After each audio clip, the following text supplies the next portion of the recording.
This is Dream Chasers, episode 44, with Jamie Benizri. Hey guys, what's going on? I'm Adam Carswell, and welcome to Dream Chasers, Interviews with the Future. On Dream Chasers, we interview individuals with supernatural amounts of potential based on early success in their careers. Thank you for tuning in. Now let's get straight to the interview. Hey guys, this is Adam Carswell, and today I'm joined by Jamie Benizri. Jamie is the president and founder of Legal Logic. He's originally from Montreal, Canada, went to McGill University and Sherbrooke University, which are in the Montreal area. And Jamie now lives, surprisingly, in Montreal, but he's in DDO, which he refers to as the burbs. So Jamie, thank you for being on the show. And do you have any opening remarks for our listeners? That was, I always love when Americans, pronounce things out in Quebec. I love that accent. Gets me every time. You're going to get a lot of that. It's so damn cute. Thanks for having me on, man. Yeah. Could you greet the listeners in French? Absolument. Alors, je m'appelle Jamie Benizri et je suis le fondateur de Legal Logic, which means I'm the founder of Legal Logic. J'aime beaucoup du beurre. Love it. Don't know what you said, but I think I got some of it. So. Yeah, it was a classic line of I like butter. There you go. Guys, I first discovered Jamie, honestly, like many other dream chasers now, making some noise on LinkedIn. I think at the time, he was a second connection of mine of some former dream chasers, Joel Wohl and Yona Weiss. But, anyways, you can tell from the way he carries himself, Jamie is a very dynamic leader. It's funny, I wanted to focus on his relationship with Startup Grind Montreal, but right before the call, Jamie kind of explained to me that he's working on different projects, this and that. So to put a spin on things, Jamie, what is it that you're working on a daily basis now? Yeah, thank you. So, Startup Grind's got a good name. Google, it's basically Google's decentralized chapter system of, creating a conversation, with founders, people, particularly in tech, but it could be kind of different areas. I was the director of that organization for a while. We did some really great things and had some really fun speakers on. And what's kind of happened, to me is that, I had a very traditional past. So you talked about McGill, and then Sherbrooke University, which is a French school where I studied law school in French. And what what happened was that I love, what really drives me is human connection. And that's really my passion. And it's always been a problem because it meant that I was never really passionate about any particular technical career. Mm-hmm. I didn't really care. I mean, I was on the roadmap to become a doctor. My grades were shit, so that was never going to happen. There's different things I was contemplating, but at the end of the day, it was always a question of what did I want to do for the rest of my life? And I really had a hard time answering that. And so I kind of stayed in school out of convenience because I was scared to pick a career and kind of really, kind of dedicate myself to something entirely. And so what ended up happening was that, I went to McGill University. I studied physiology, and it was boring as all hell. How do cells interact? I mean, who really cares? And unfortunately, I don't remember a thing from what I learned, but I really loved McGill. I really loved the institution. And what I really loved is that, I was able to kind of do some side hustle, entrepreneurial kind of things. And I was taking my student loans and investing in real estate, taking my student loans and investing in a startup and creating platforms and companies. And I was working part-time at a restaurant and making good money.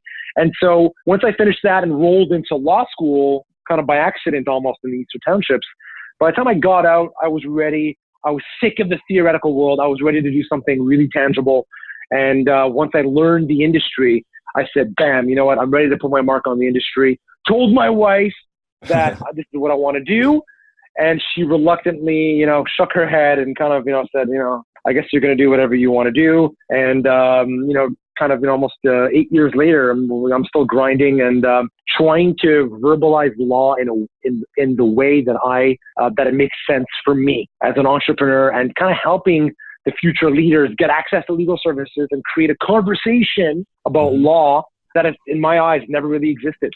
Yeah. And you mentioned it there, I think. So you've been working with on your Legal Logic company for about 8 years now. So normally the focus of our interviews, we like to zone in on a project or an idea company that's been in existence for 5 years or less to highlight their early success and kind of show this is, what's coming. So are there any projects that you're working on now that are less than 5 years old that you really want to focus on? I got tons. So basically what happened was that, Startup Grind Montreal, I think, would have fallen neatly into that 5-year span. For me, Startup Grind Montreal, the reality of that platform was, I had plans of doing more with my community, with the contacts that I had built, with the ecosystem that I was part of. And I wanted to put my own flair on it. And I wanted to create some sort of a standard for a lot of the activities that I was doing. I mean, I have clocked thousands of hours of networking, traditional networking. I have done so much to try to, understand not only myself as a professional and somebody in the community, but trying to understand how I can leverage the community that I've built. And so Startup Grind was a really good way for me to get to learn myself, my interviewing style, and my role in the community. As a lawyer is fine, and anyone can, kind of any half-witted lawyer can give legal advice. But what does that mean for the community he's in? What's the real value add for you as a lawyer, or as a professional, or as a businessman, if you can't contribute to the society and the ecosystem that you play in? And so for me, Startup Grind Montreal didn't allow, because they have a very rigid, they have their own secret sauce, and that's cool. I totally respect that. But I was ready to put my own spin on that space, on the connection space, the networking space. And so my response to that was an organization, a nonprofit organization that I created, that I co-founded, called Business Community 360. Okay. And this is the community that, this is the platform that me and a lot of the people that have kind of joined the movement now adhere to. And so we, Business Community 360 and me as a spokesperson have gotten picked up by brands like Rogers, which is, one of the biggest telecommunication companies in Canada. We've gotten picked up by actually McGill University to do an event with them in their science departments about how to communicate the message of, how do you get scientists kind of out of their labs, out of their research labs, and talk about what they're doing in the private sector, and get people together and learn together.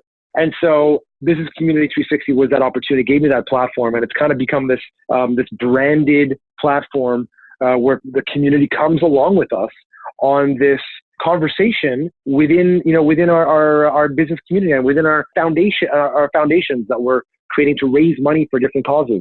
And so it's really taken a front seat to community building, both with local businesses and charities.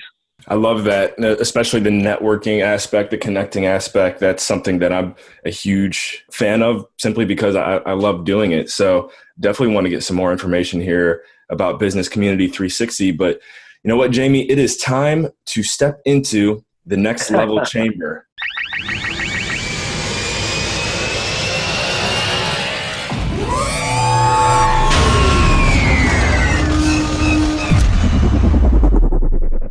Yes. I'm ready, man. When did you realize that Business Community 360 was something that you wanted to take to the next level? You know what? This is what happened. I really implore everybody to network the shit out of themselves. It's got to be random. Just go to different parts of town. Network within the Jewish community, the Islamic community, the Christian community. Just, networking and human connection is agnostic. It doesn't matter. You don't know where value is going to lie, and you don't know what you're going to be excited to be a part of as a community, whether you're in business or not.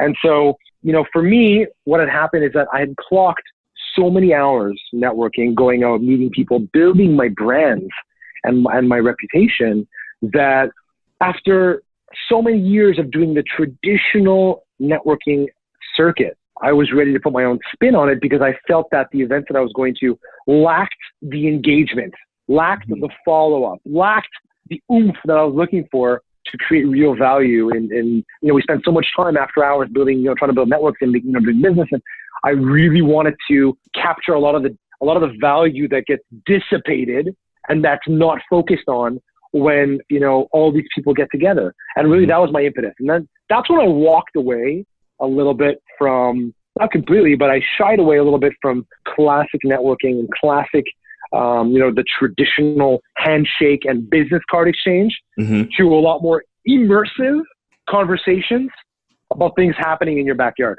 Yeah. Things happening in the businesses that you visit every day that you think I really wanted to create the conversation under the cover and under the superficial layer of what's happening in that store. There's people behind the store that you need to get to know because they can bring you value if you get to know them a little better, or if you change your optic a little bit about how you see this company.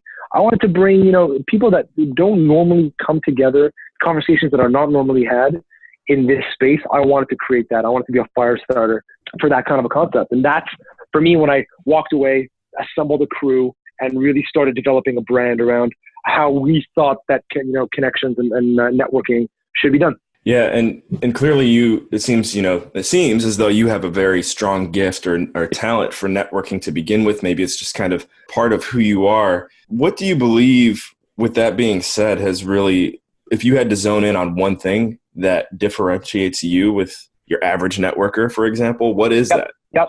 I think it's a willing to share the experiences that I've gone through. And I think it's like, what differentiates, to any two rookies, okay? Think, Crosby in his rookie year and any other rookie. What's going to differentiate any of these rookies? And I think, or anyone who's, in professional sports, and I think that it's really how many hours, how much training, how much have you done? How much grit have you put into doing something that you're passionate about? And, hustle and hard work will trump, raw talent anytime. Mm-hmm. Because you're able to perfect and perform and understand more about how you perform and, what your routine is. And so the reason why I'm saying that is because I think that I've spent so much time in different networking settings, and I've tried to develop, and I've developed my own brands, and I've succeeded sometimes and I've failed at other times. And I think I'm able to immerse myself in an environment and understand what it takes in order for this environment to be more fruitful, mm-hmm. or more, we say in French, propice, auspicious. I'm not sure if it's auspicious, but if it's more conducive, it's more conducive, I should say. That is this environment and is this activity conducive to creating value? Whether it's, finding your next boyfriend or girlfriend or spouse, or whether you're going to be creating, and that does happen in my events, crazy enough. Some people have met on my at the event that we put on and got married. But there you go. Is this an event conducive to creating value, and will it create lasting relationships? And that's where the magic happens, I think, in life and in business. Mm-hmm. Where do you see Business Community 360 in 3 years? I see this becoming a standard in the networking space and the human connectivity space regarding really all the most important spheres of our community. And that includes small and large businesses. This involves our foundations and our charitable organizations that are doing, things for very niche groups. Mm-hmm. And these are, the regular citizens, the people who are used to seeing community unfold and develop in front of their eyes and don't really have a say, or really don't, take a back seat while communities are being built. And so, for the first time, I really want to create a conversation and give people a platform to get together with all the most important constituents in any community. So it could be, a mayor and a small business and stay-at-home mom who's about to launch into, the venture that she's been scared to launch for the last 5 years, mm-hmm. or while she's been at home with her kids waiting for her kids to be old enough to venture off. And so I see this as, really the first open source dialogue with all the most important, community, people who have a stake in the community. Yeah. Well, I love it. And hey, every great thing that exists always began as an idea. So I love the vision. Thank you, man. Thank you. We got 3 fun questions here now to close it out. Kind of feel like we got to know you a little bit more today, Jamie. So first one is, what is your favorite small town Canadian city? To clarify, I guess it, just can't be like Toronto, Ottawa, Montreal, under a population of 50,000. Your favorite month out of the year, and then your favorite startup that you've ever worked for or with, and we'll say besides Business Community 360. I love it. Okay, so let's start from the top. My favorite small town Quebec city is going to be the Gaspé. And so the Gaspé, way up north, it's this is about 12-hour. I think more, maybe a 15-hour drive from Montreal. Wow. And this is where it's almost the end of the earth, where there's this beautiful rock called Percy's Rock, which is basically the symbol of the town. And it's just pure serenity and purity. And the people are so, inviting and warm, and they have their own little microbreweries and their own little brands. And, you can just go hunting and fishing and all these kind of, you connect, with the outside. And so I went to the Gaspé for a trial once when I was very early on in my career. Somebody, their lawyer was on the verge of dropping them because he didn't want to try. He was from Montreal. He was on the verge of dropping him as a client. So obviously I was young in my career. I was, dumb enough to accept the challenge. So I left my family behind for a couple of days, hopped in the van with the client and the expert witness, and went on a road trip for about a week. Stayed with my client's parents. I fished. We ate great. We drank great microbrewery, and it was just, the experience was fantastic. And I always have this soft spot for that city. So that's my number one. Cool. Gaspé, man. It's a great little place. All right. Favorite month out of the year? All right. So favorite, for me, this has got to be August. August is my number one favorite. Why is that? And then my birthday's on. Actually, my birthday's April 10th. Maybe you release it before my birthday, so I'm expecting wishes. Okay, from the Dream Chasers community. August is my favorite month, and it's, for me, it's very simple. There's a lull in the legal industry a little bit in the summer, right? Court system is lax. The resources deplete. People, typically, recede a little bit in the summer season. And what happens is that, I get this, I get motivated by the absence of activity. Mm-hmm. And I don't really have a slow season because there's always stuff for us to do. Thank God. The thought of people being on vacation, not being productive, and I do take a family vacation and I will spend time with my kids. But for me, the thought of people not being productive for the entire summer season and going out, because in Canada we have a construction holiday, or Monday in Quebec, which lasts for 2 weeks, and the city really kind of does shut down for 2 weeks. Not completely, but there's a massive lull in activity. So the reason why I love August so much is that I feel more productive knowing that my real career obligations go down, and it allows me to think. It gives me more time to spend with my family, think about things creatively, and to try to, spend time in career and personal development. Mm-hmm. What do I want for the next upcoming season? How do I, finally get to write that last chapter in my book?